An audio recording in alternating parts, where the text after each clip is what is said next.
बात जो मैं आपसे निरंतर अपील करता हूं कि सर पॉजिटिविटी। सर आप में से एक हमारी किसी बहन ने मुझे मैसेज किया कि हमारे भाई की डेथ हो गई है, हम परेशान हैं, किसी के मां का बेटा मर गया है। मैं समझ सकता हूं सर। हमारी स्टूडेंट, उसके फादर सीडीओ हैं कासगंज के।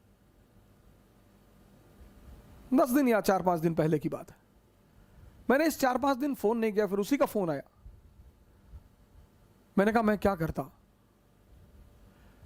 अपनों की मृत्यु का दर्द इतना बड़ा है ना कि उसमें आप किसी व्यक्ति से कुछ कह ही नहीं सकते। और जब इस तरह की मौत हो रही हो, लेकिन सर पॉजिटिव आप नहीं कर। जिस मैं देख रहा हूं कुछ लोगों को लाशों की जल चिताओं की डीपी बना ली उन्होंने। सर आपको पता है आप क्या कर रहे हैं?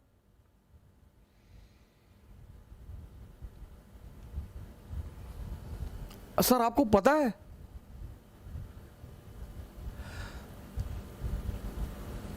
च्वांगसू बहुत बड़ा संत हुआ चाइना का। च्वांगसू चाइना छोटे छोटे राज्यों में बटा हुआ था उस वक्त। तो एक राज्य दूसरे राज्य पर, च्वांगसू जिस राज्य में था वो छोटा सा राज्य था, तो उसके बगल वाला जो बड़ा राज्य था, बड़ा ताकतवर राज्य था, जो इसके राज्य का मित्र था, उसने पता नहीं किसी बात पे नाराजगी हुई और उस ताकतवर राज्य ने च्वांगसू के राज्य पर हमला कर दिया।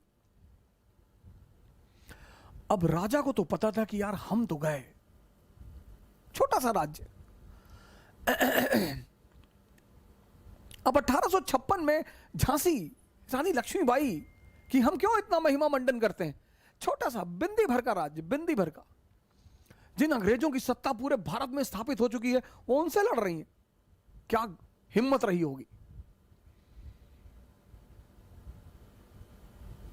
क्या निश्चित तौर पर वो महिला उतार रही होगी। 1856-57 जब भारत पर, पूरे भारत पर लगभग कर्जा, पूरा भारत पर कब्जा, पंजाब 1848, 1765 बंगाल, 1799 मैसूर, 1817 मराठा, 1843 सिंध, 1848 पंजाब, 1856 अवध, पूरे भारत पर कब्जा। और वो छोटी सी झांसी की रानी लड़ रही है। वो दम है सर। ऐसे ही कुछ मसला था। एक झांसी जैसा स्टेट और एक ईस्ट इंडिया कंपनी जैसे स्टेट ने च्वांगसू के राज्य पर हमला कर दिया। च्वांगसू का जो राज्य का वजीर था वो च्वांगसू से बड़ा प्रभावित रहता था, कभी कभी मिलने आता था कि सरकार, राजा महाराजा भी साधु संगत में कभी कभी बैठते हैं, थोड़ा सा आनंद लेते हैं। तो वजीर ने राजा से कहा कि यार यहां एक संत रहता है, मैं जब भी फंसता हूं ना मैं उससे राय लेता हूं और आज तक राय गड़बड़ नहीं हुई। राजा ने कहा ले लो, अब तो मरना वैसे भी है, ले लो। वजीर आया च्वांगसू के पास, कहा यार ऐसी ऐसी बात है, अगला राज्य तो सुनने को तैयार नहीं, लड़ाई तो होगी और हम मरेंगे। च्वांगसू एक मंदिर में रहता था, तो उसने राजा से कहा कि सुनो, इस मंदिर का जो देवता है वो मुझसे बात करता है, कल आना। और मुझसे वो रात में ही अकेले में बात करता है, कल आना, कल पूछ के बता दूंगा कि तुम्हारा क्या होगा। ठीक। दूसरे दिन वो वजीर आया मिलने, च्वांगसू ने कहा जाओ, विजय तुम्हारी ही होगी, और इस भगवान ने मुझसे आज तक जो जो कहा कभी कुछ टला नहीं, और अगर ये टल गया तो तुम मुझे सजाए मौत दे देना। राजा खड़ा, सेनापति खड़ा, वजीर खड़ा कि अच्छा भगवान ने कहा, बोले भगवान ने कहा। ये सब आ गए ताव में, इन्होंने पड़ोसी राज्य पर हमला कर दिया, हरा दिया। सर ये होती पॉजिटिविटी की ताकत।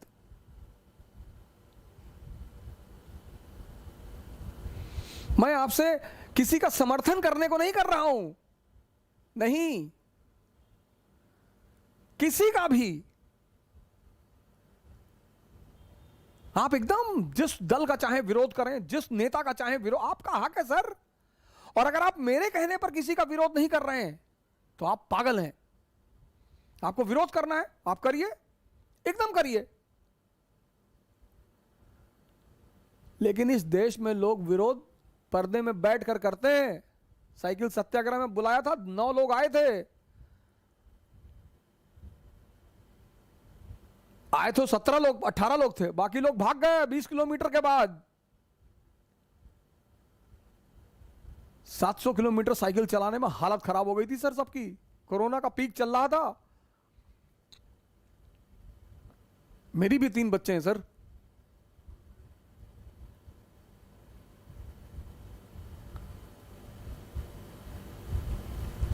मेरे भी 3 बच्चे हैं सर। यही बात सरदाना जी ने हमसे कही थी कि हम बड़े खुश हुए इस बात को देखकर कि कोई टीचर 700 किलोमीटर साइकिल चला रहा है, धूप में, ह्यूमिडिटी में। खैर सर, पॉजिटिविटी में ताकत है। तो राजा जब जीत कर लौट रहा था तो राजा ने अपने वजीर से कहा कि चलो यार चौंगसू को थैंक यू तो बोल दें, कुछ तोहफा तो दे दें। उस वजीर ने कहा हाँ हाँ बिल्कुल यार चलते हैं। गया ये सब गए मिलने के लिए, वजीर, सेनापति, राजा सब गए मिलने। बुलाया चौंगसू को कि सरकार हम जीत गए। हाँ, बोले जीत गए तो हमें क्यों बताने आए हो, जाओ यहां से। अरे बोले नहीं सरकार, आपको धन्यवाद कहने आए। बोले हमें काहे का धन्यवाद कहने आए हो, लड़े तुम, मेहनत तुमने की, हमें क्यों धन्यवाद कहने आए हो। अरे बोले आपको धन्यवाद कह दें, इस मंदिर के भगवान को धन्यवाद कह दें। बोले मंदिर में कोई भगवान नहीं है, ये तो मेरी आदत है, मैं उसका नाम लेकर कह देता हूं। वो तो तुम जीत गए, तुम्हारी किस्मत। सर ये है पॉजिटिविटी की ताकत।